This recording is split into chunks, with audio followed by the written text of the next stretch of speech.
Hi, my name is Emily Bernstein, and I'm the Education Outreach Associate at the Holocaust Center of Pittsburgh. The Holocaust Center of Pittsburgh connects the horrors of the Holocaust and anti-Semitism with injustices of today. Through education, the Holocaust Center seeks to address these injustices and empower individuals to build a more civil and humane society. Offerings include exhibits in our public gallery, an extensive library and archive, engaging cultural events, internationally renowned speakers, and free and affordable resources for teachers. We also offer a robust collection of virtual opportunities and resources. For more information, please go to our website at hcofpgh.org. Now, we're here today interviewing Dr. Joe Harmon, who was our 2019 Holocaust Educator of the Year. The Holocaust Center of Pittsburgh has awarded the Holocaust Education of the Year award for 4 years running. Created to promote and recognize the importance of Holocaust education, the award is given every year to a Holocaust educator who inspires critical thought and personal growth through lessons of the Holocaust. The winner of the Holocaust Educator of the Year award receives $2,000 of unrestricted funds to further Holocaust education in their classes. The school in which the recipient is employed also receives $1,000 to support the teaching of the Holocaust. For more information about our Educator of the Year award and our upcoming events and opportunities, please go to hcofpgh.org/events. Now, I just want to welcome again Dr. Joe Harmon. Hi, Joe. Thank you for joining us today. Yeah, absolutely. I want to say a little bit about you so that our viewers can get to know you better. So, Dr. Joe Harmon has spent the last 17 years teaching social studies at Red Bank Valley High School in New Bethlehem, Pennsylvania. He teaches civics, advanced U.S. history, and a Holocaust Studies elective. During his tenure, he has been named finalist for Pennsylvania Teacher of the Year, Pennsylvania's History Teacher of the Year, and most recently, the Holocaust Educator of the Year for the Holocaust Center of Pittsburgh. He lives with his wife and 5 children in Clarion County, and I also want to add that he's also served on our Holocaust Education Outreach Committee. So thank you very much, Joe. Welcome to the interview. So, can you please share a little bit about your background, personal and educational, that led you into the field of teaching? Oh, well, so I was a paramedic before I was a teacher, which is a strange transition. I always say it's kind of isn't that a natural transition? You go from the back of an ambulance to teaching history to middle school students. But that I served 12 years at Clarion Hospital EMS, and I began teaching at the hospital. I held my own EMT course. I was a paramedic instructor, and various other medical type of courses. And I remember not knowing that teaching was a passion until I started doing it, at the hospital, and at the same time being a paramedic. And I told my wife it was the year 2000. I said to my wife, if I ever went back to college, because I had no college degree at the time, I said if I ever went back to college, I would go to become a teacher. Clarion University is 20 minutes away, and my wife just said, what's stopping you? You have a university that can get you a teaching degree, 20 minutes away, enroll. And so I did. Woman. That's it. And I enrolled, and that was actually the spring of 2001. I enrolled at Clarion University, and my very first class, this is just interesting, my very first class I took was Nazism, Hitler, and the Holocaust. Wow. And that was my first history course I took at university. Of course I took high school history, but since that was my first university course, and I knew very little. I think of my high school education of Holocaust education, and I think I just knew the basics. If that. I definitely knew there was a Holocaust, but I couldn't have told you where it was. I could have maybe said knew Auschwitz, and that's about it. So that's the background, and I student taught here at Red Bank Valley. This is the school. This is in my hometown. And they happened to have a position right after I student taught, and the principal said I was the logical choice because apparently I did a good job. So, and I can imagine so, especially with your personality. Yeah. I think that you have the perfect personality for teaching. Oh, thank you. So, how long have you been in teaching, and specifically about the Holocaust, and what got you started? As you started teaching at Red Bank, how did you get involved in your courses?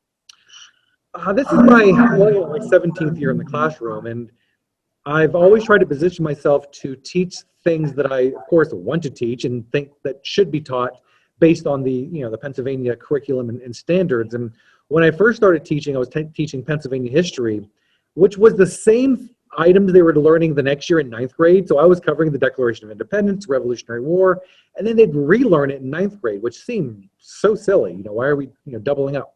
So the director of education at the time allowed me to switch it to civics, because that's a passion of mine, civic education. At the same time, I was teaching U.S. history, and I would always do a unit on the Holocaust. Now, a unit on the Holocaust is what, maybe 3 weeks. Actually, interestingly, backing up to my student teaching, when I student taught at a school in our county, my cooperating teacher said I could teach anything I want in 10th grade history. He said anything, within the last 200 years. And the topic I chose was the Holocaust, because I thought that's what I really, to me, I just had such an interest. My college professor at Clarion University, he showed very few pictures, but had had visited Europe, had visited many of the former camps and death camps, and could just spin these stories, and just you were just intrigued by what occurred, horrified, yet intrigued, of course. So I wanted to use that as my launching for my teaching career. That was the first unit I created. Wow. And so in my 10th grade class, although it's not really U.S. history, the Holocaust. Of course, the U.S. was involved, but it typically doesn't go in a U.S. course. I put it in there, but it was only 3 weeks, and I thought, man, there's just so much I want to do with this topic. The 3 weeks just doesn't do it justice, as you well know. To spend it, you're just getting it's a surface level of what it really is. Whenever the Pennsylvania General Assembly passed the law, although it wasn't mandated, it highly suggested that every school, if you know that every school says that every school must teach some type of Holocaust, genocide, human rights course within their curriculum somewhere. That was my pitch to my administration and our school board, because our 11th grade curriculum was terrible. I think it was terrible. And they said, I suggested, why don't we make 11th grade electives, and let's put Holocaust as an elective course. And using the justification that, one, the General Assembly is saying we must do this, and our 11th grade curriculum needs an overhaul. Let's put in there Holocaust, and we also added psychology, sociology, and modern history, which wasn't anything in our school. So now Holocaust Studies is an elective that in 11th grade, actually 10th, 11th, and 12th can sign up for the course. 9th graders, if they have my, okay, because it's now it's a semester long, and it's a deep course. There's some stuff that as a 9th grader, you have to have my okay. It's not just anybody. That's amazing, Joe. I mean, just to, that you made this happen at your school, and that you're so passionate about it. It just seems like maybe you were in the right place at the right time. Act 70, I think, was in 2014. That's it. That's exactly it. So it's not mandated. You really used it to your advantage and made it your own, Yeah. I really admire that. And I'm just interested, how many kids signed up the first year? I'm trying to think of the first year. There were a lot. It has dwindled, and I think I attribute, I feel so bad. Like right now, I only have 11 kids this semester, 8 kids next semester. But there were many. This is a kind of an atypical year. Unfortunately, with the juniors, there is another class that they have to take, that several of them have to take, and it's competing with the time slot. And so it's kind of there's an ebb and flow of how many. Last year or 2 years ago, I had 20 kids, per semester. One year we had 30 kids sign up, but only 10 could take it because of, it's competing against this other course that, some of them that they also want to take and need to take as well. So that can be difficult, but just the fact that you have the course and that it keeps going is really important. And also, this is sort of an outlier year with the pandemic. Right. But you're showing that it can still be done, and that students are still interested. Well, what's interesting, I have, so right now I have 6 students in my class, 5 students doing remote. And wow. They are the last lesson we did was, anti-Semitism, persecution and anti-Semitism in Nazi Germany, 1933 to 38. And to read the remote students' responses, because they have like a writing prompt at the end of each lesson.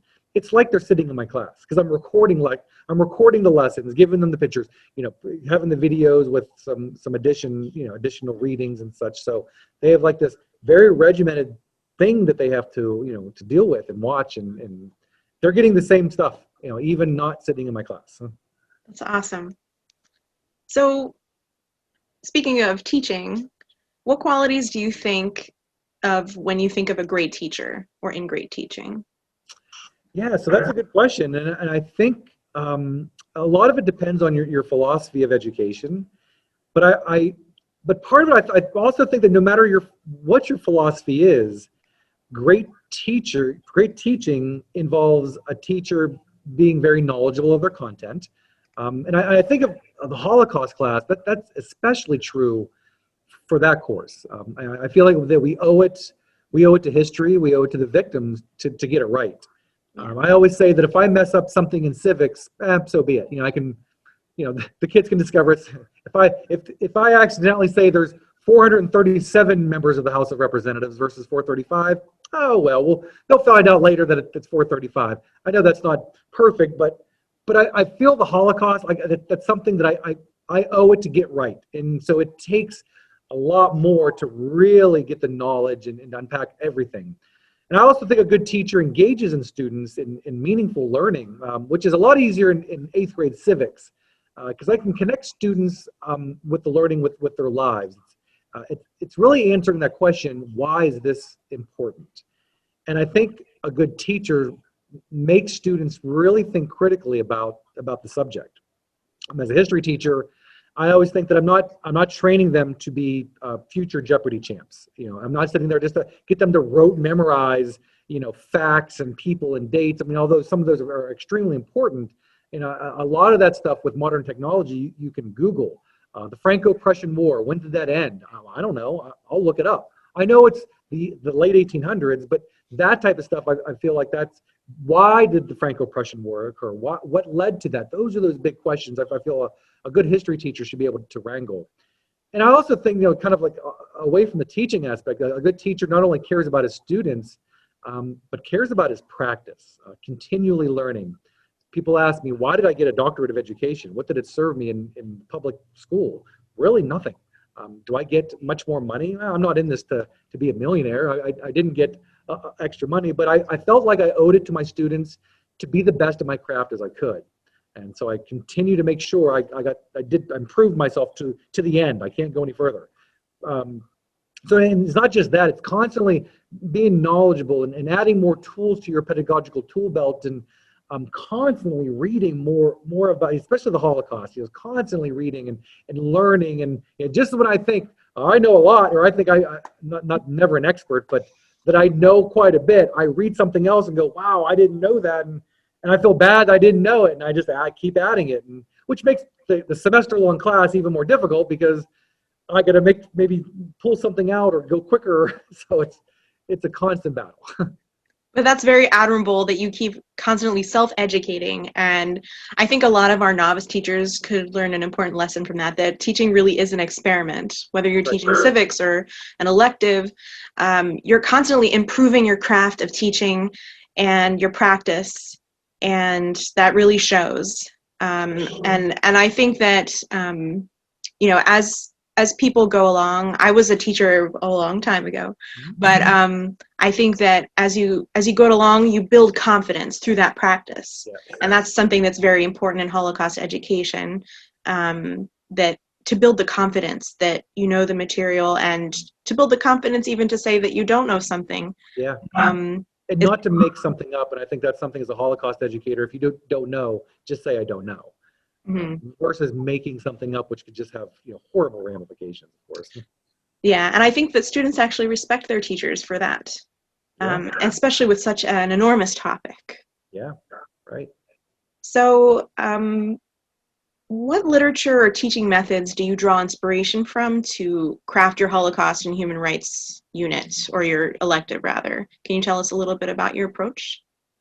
Yeah, and so day one, and my students, when I have them in 11th grade or 10th grade, whatever, when they're taking my course, most, if not all, I've had these students before, Mhm. and they know how I do class, and I make it clear on day one. I make it very clear to the students that my teaching methods, my methods of teaching that I've done maybe in U.S. history or its civics course in 8th grade, they're vastly different in my Holocaust course. There's going to be no game-based learning.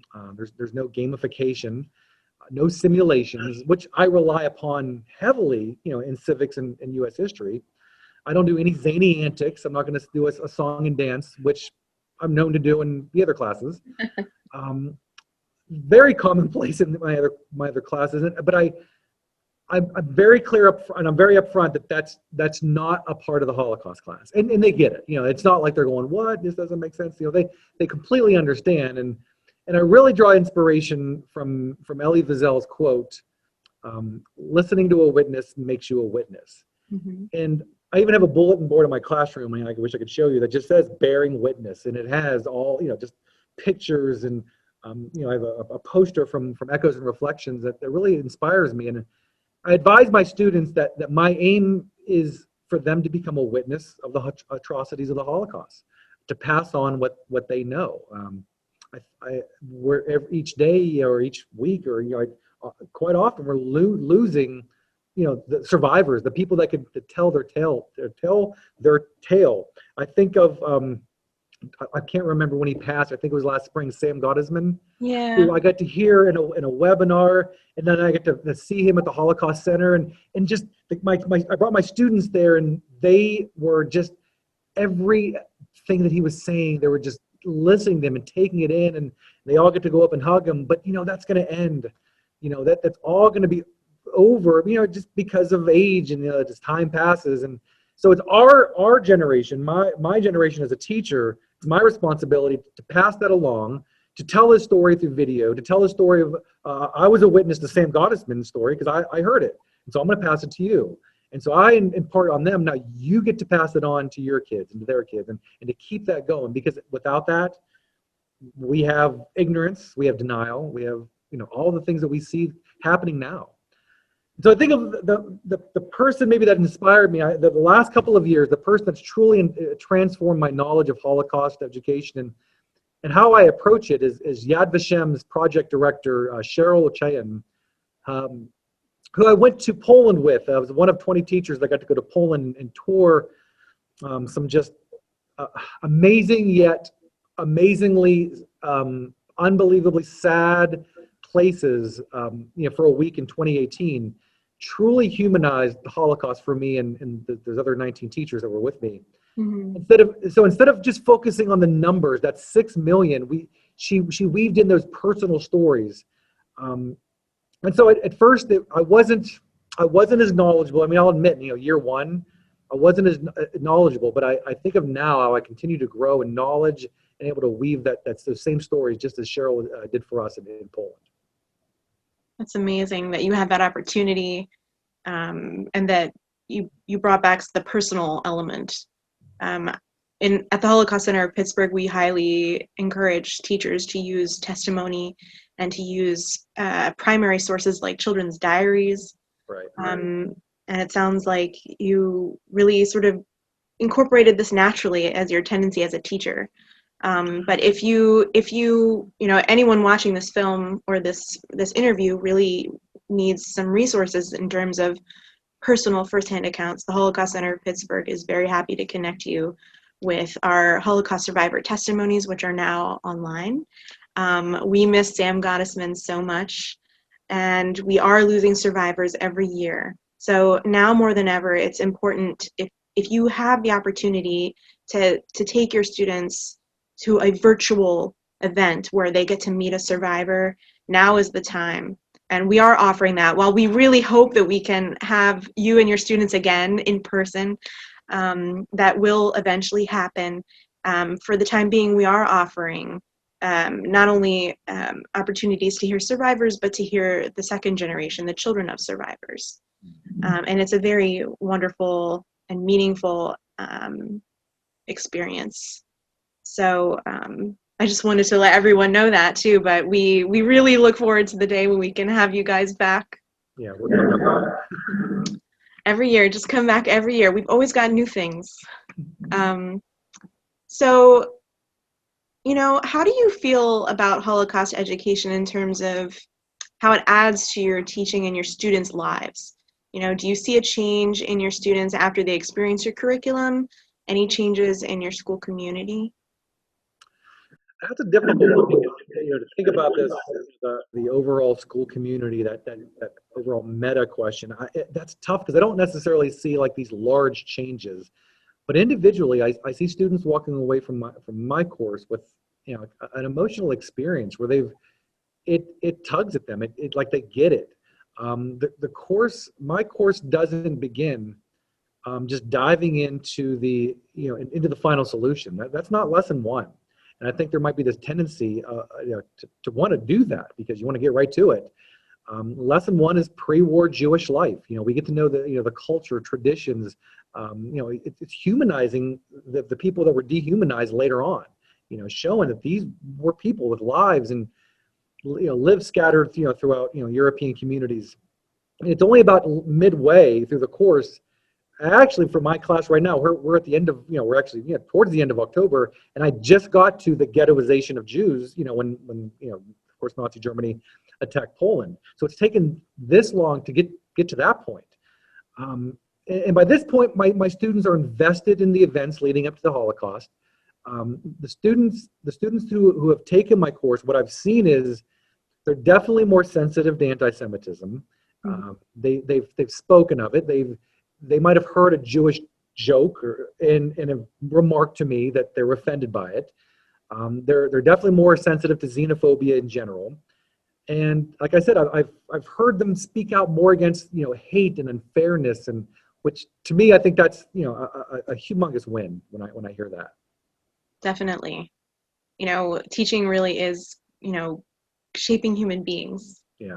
That's one of the most special things about Holocaust education is you have the opportunity to talk about what is good and evil. What kind of person do you want to be? Mm-hmm. It's heavy. It's a heavy topic, but it sounds like, I guess change begins with you. I guess that's the saying that people say, and it shows in students. And I'm glad to hear that you are affecting change. Whether you kind of downplay it a little bit, but well, and I think it's hard to see a community. Oh, we have no more bullying at the school. I wish I could say that, of course, but that's not the case. I think everyone wishes they could change humanity in sure. some. But what I'm saying is, it's a good ripple effect. I think. Yes. One quick anecdote. I had one student. He read one of the things I have them do in my course is choose a book that they have to read, and I got from Cheryl from Yad Vashem. She gave me a list of books, and I think a lot of schools, The Diary of Anne Frank is just the book. That's it. And when there's so many other testimonies of people that have survived, and so she gave me this list, and so I ordered all the books. I used some of the money I won. I have a class library of books. That's and awesome. So I spread them out, and I tell the students, I'm like, all right, these are the ones, and they're detailed, and some of them they're difficult to get through. Yeah. And so one of my students read Primo Levi's Survival in Auschwitz, and we go to the Holocaust Museum in DC a couple of years ago, and he sees something by Primo Levi, and he just paused, and I could see him pausing and just like he took a picture of it. I mean, just stood there. He connected. And so that's kind of the goal, is like, all right, connect with this one person, because that one person had an experience that, a lot of people had similar types of experiences, and, you at least connected with that one, and so anyhow, that was just an amazing moment. It sounds amazing. So, you're talking about your students connecting to the Holocaust and that personal connection. How do you connect the Holocaust to current events, or do you?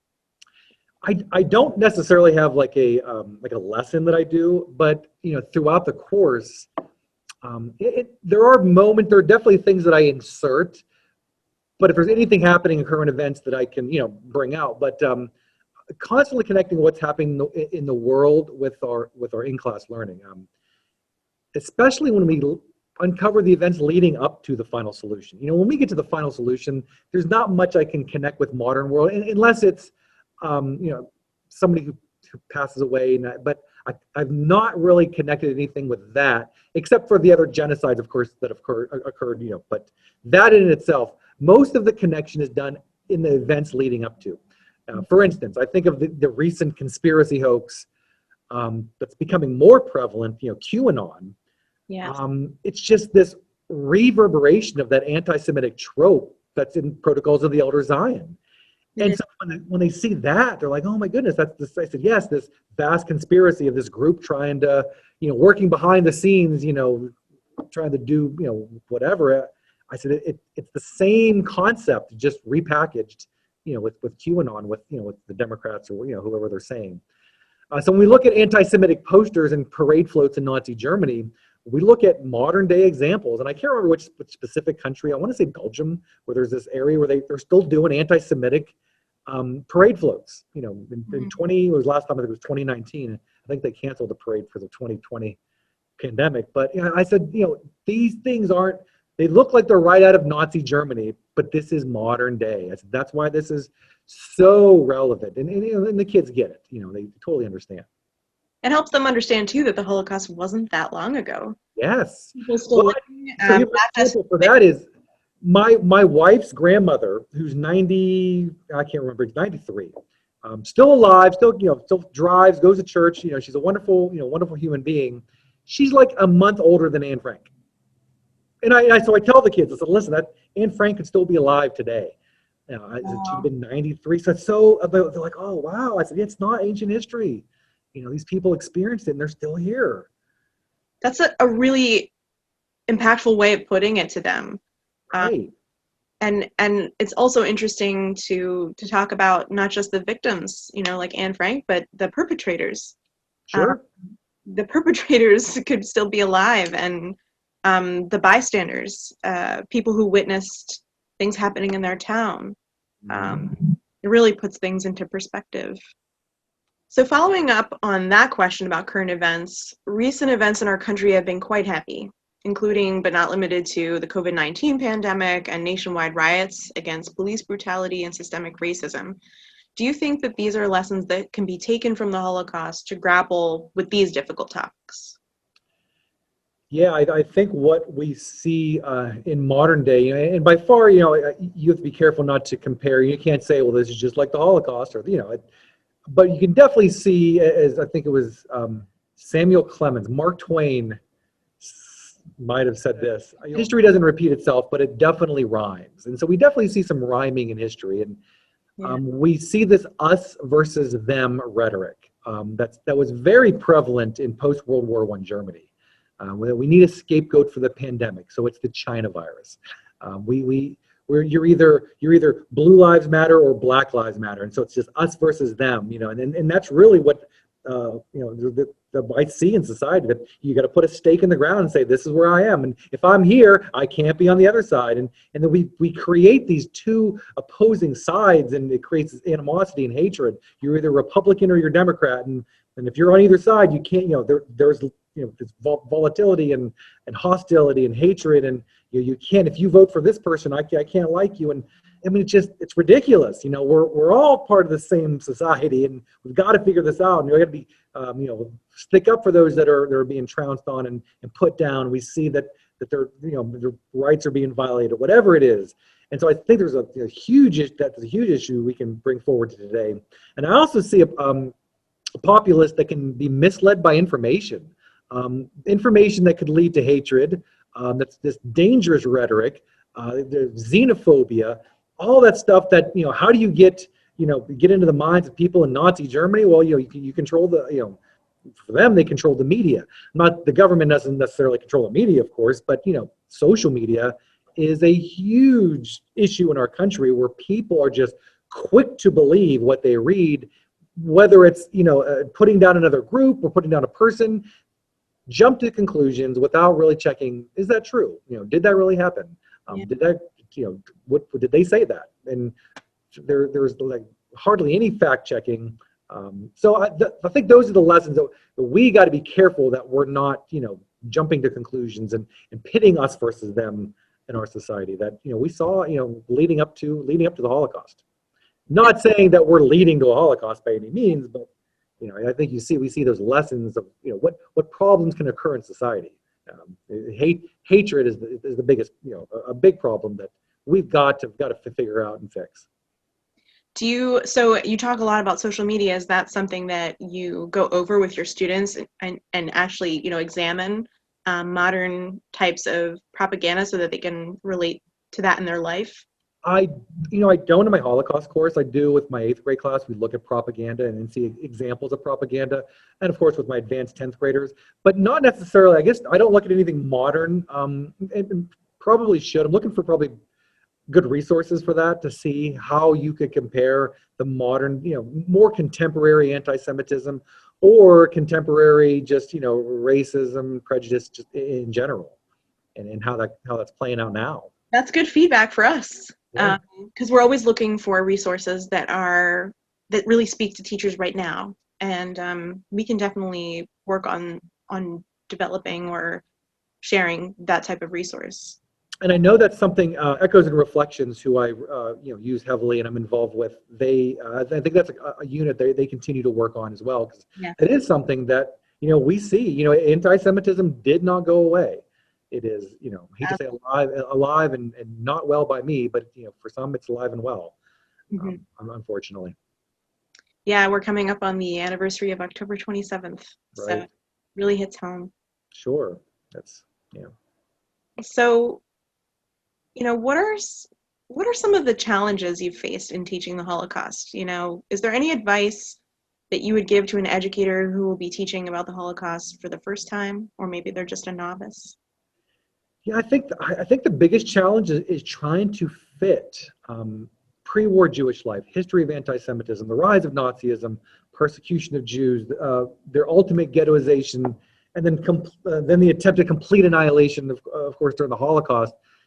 I think trying to fit all that in, combined with resistance, acts of heroism, all the while honoring the victims, telling their stories into 90, 42-minute class periods. It's tough.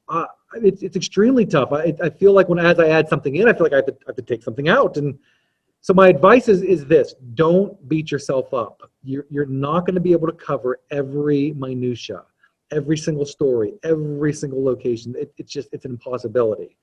The advice given to me by the kind of follow-up, I'll give the advice that I was given by the director of the Galicia Jewish Museum in Krakow, Poland. He said, as an investigator of an automobile accident, you wouldn't go straight to the destruction. You would piece it together.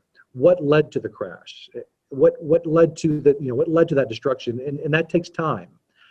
So instead of just jumping straight into what may be of the most interest to the students, and honestly, that's the easiest part to teach, because they are invested in that. They want to hear, of course, that part.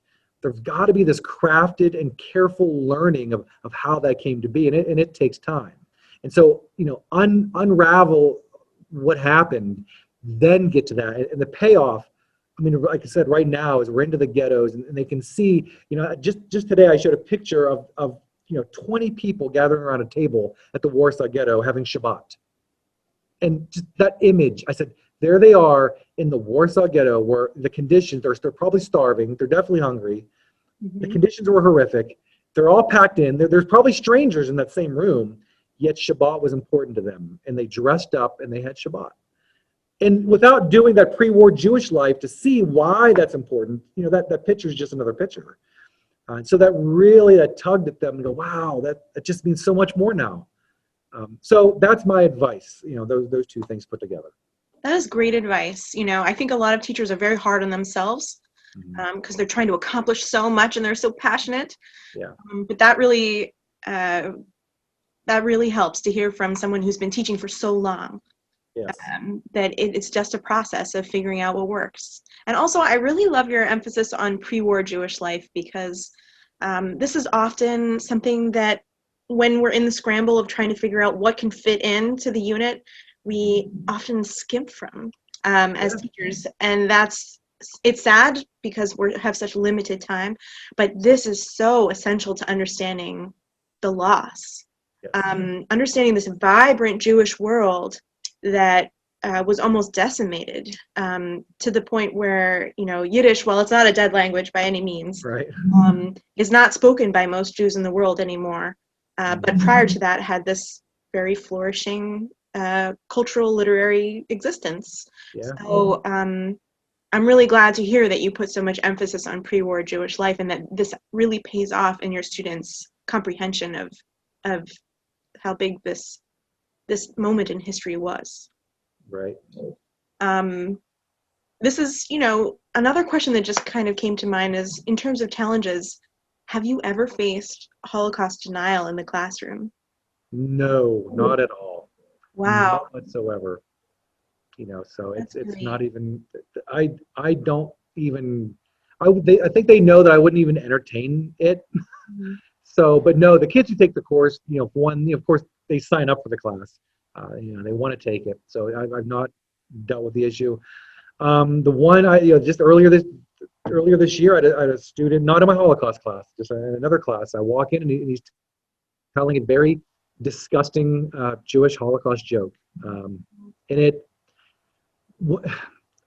instantly, you're enraged inside. But like I didn't just want to lash out on him because it's just ignorance. He doesn't know. He doesn't know the history. Doesn't know what happened. He doesn't know anybody that was affected by it. And so we had a chat. I held him after class and we just had a chat. I showed him told him a couple stories, told him a few pictures, and I don't know if he got it. It was a 5-minute chat, but And you never know when it's going to click either. It might right. not click right now, but it could click, a few days or weeks or months from now. That's it. But I think that's the best way to go about it, is to make it personal, to have a conversation. Yeah. So I just want to give you the opportunity to share any last words you might want to share, since this is your interview, and if you have any wisdom or ideas you'd like to impart on us, I want to welcome you to do that. Okay. So I think about what I wanted to impart. And for me, the Holocaust. Don't think of the Holocaust as it isn't just this topic of the death of 6 million Jews among Sinti, Roma, handicapped, disabled, homosexuals, and amongst so many others. I mean, it definitely isn't that, but it's a testimony of those of individuals. I think 6 million is this really abstract number for us to envision, but it was someone's mother who walked with their young son along the ramp in Birkenau to Krema 2, gasped while holding each other. It's an orphan in Warsaw who was led to the ghetto's collection point and deported to Treblinka to be murdered. It's a young girl in Kielce, Poland, shot by the SS, buried with 44 other children in a mass grave. It's those stories, 6 million times over, combined with those stories of perseverance, bravery, heroism, and despair amongst all of that. And so we've got to bear witness and tell those examples of those stories. And again, you can't tell all 6 million, but you can definitely bring forth the human aspect, as I was saying. Those are wise words, Joe. Thank you for sharing. Thank you so much for your willingness to be interviewed. We're so proud and so happy to know you, and that you are our Holocaust Educator of the Year. I'm always thankful for it, and yes, very, very, very thankful. And anything I can do for Holocaust education, I always enjoy it. Thank you. And we're having a lot of events, so especially for students. So I just want to put it out there for you and for everyone watching that we're developing some really awesome virtual field trips. And, 2 very special experiences we're going to have are, you had mentioned Anne Frank, but we're doing a partnership with the Anne Frank House of University of South Carolina, and we're creating a virtual tour for our students, as well as an opportunity to hear from a survivor who knew Anne, and a little Q&A. We also have a very unique opportunity with the Museum of Jewish Heritage in New York and the Mystic Seaport Museum, where their Auschwitz exhibit is still there. Yeah, I do highly encourage everyone to take a look at that if you can. But what's interesting is that the Museum of Jewish Heritage owns a lighthouse tender that they keep at the Mystic Seaport Museum in Mystic, Connecticut. It's called the Gerda 3. And in this virtual field trip, students will actually get to virtually board the lighthouse tender and learn about Henny Sinding, who saved Jews by taking them in the middle of the night from Denmark to Sweden. And they will also hear from a survivor who survived in a very similar way, and lots of connections to Number the Stars and other texts that might be useful to pair with these virtual field trips. So stay tuned for more. And again, I always recommend that everyone watch our conversation series, both of our Holocaust Educators of the Year and our community members, our Generation Speakers series, and our conversation series with Dr. Lauren Abder-Bansfather, our director. We have an ongoing conversation series that features community members having a dialogue with the Holocaust Center of Pittsburgh. And all of these videos, including this one, can be viewed on our YouTube channel. And if you have any questions, please feel free to reach out to us.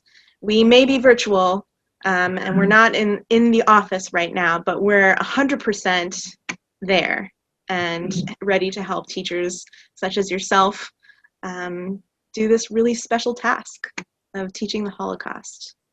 So thank you again, Joe. All right, thank you. I appreciate it. It was an honor. The pleasure is ours.